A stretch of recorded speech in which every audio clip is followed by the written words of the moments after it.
மகாநதி சீரியல்ல இன்னைக்கு அஜய், ராகினி இவங்களோட நிச்சயதார்த்தம் கோயில்ல நடந்துகிட்டு இருக்கு இல்லையா? இந்த சமயத்துல ராகினியும், பசுபதியும் சேர்ந்துக்கிட்டு நம்ம காவேரிய மிரட்டுறாங்களாம்.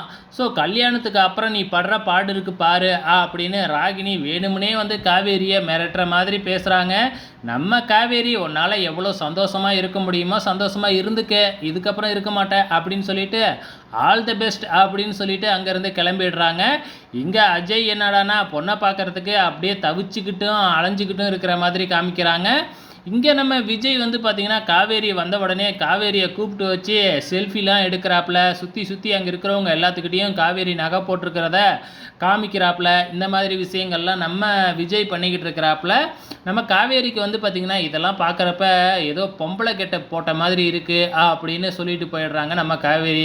ஆமாம், இவ உண்மையாலுமே பொம்பளை தானே, அப்புறம் என்ன பொம்பளை கெட்டப்புங்கிறா அப்படின்னு நம்ம விஜய் வந்து பார்த்திங்கன்னா கன்ஃபியூஸ் ஆகிறாப்புல.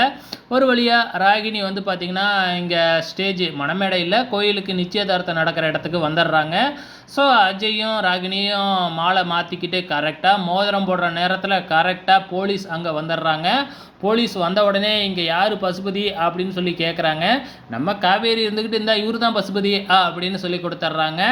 ஸோ உங்களை நான் அரெஸ்ட் பண்ணுறேன் அப்படின்ன உடனே எதுக்காக அரெஸ்ட் பண்ணுறீங்க, என்ன கேஸ் அப்படின்னு சொல்லி விசாரிக்கும் பொழுது இந்த மாதிரி பொண்ணை கடத்தின கேஸ் தான் அப்படின்னு சொல்லி சொல்கிறாங்க. யார் கேஸ் கொடுத்தா அப்படின்ன உடனே நான் தான் கொடுத்தேன் அப்படின்னு நம்ம காவேரி கையை தூக்குறாங்க.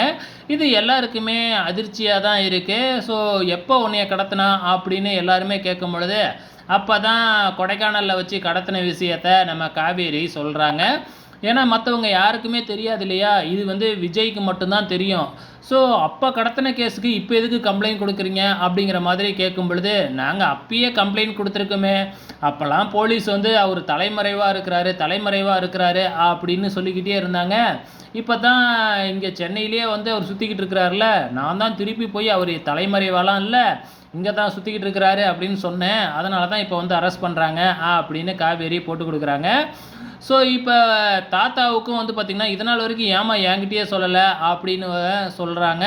ஸோ தாத்தாவுக்கும் இப்போ பசுபதி மேலே கோவம் தான். ஒரு வழியாக பசுபதியை வந்து பார்த்திங்கன்னா புடனையிலேயே அடித்து தரன்னு இழுத்துக்கிட்டு போகிறாங்க.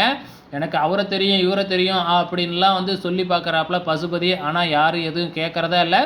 எப்படியா இருந்தாலும் ஜாமீனில் வந்துடுவார். ஆனால் இப்பொழுதைக்கு நிச்சயம் எப்படியோ அரெஸ்ட் பண்ணிட்டு போயிட்டாங்க. இப்பொழுதைக்கு நிச்சயதார்த்தம் நின்றுடுச்சு. ஸோ வெயிட் பண்ணி பார்க்கலாம். எப்படியா இருந்தாலும் ஜாமீனில் வரதானே போகிறாரு. இதுக்கப்புறம் என்ன நடக்க போகுது அப்படிங்கிறத வெயிட் பண்ணி பார்க்கலாம்.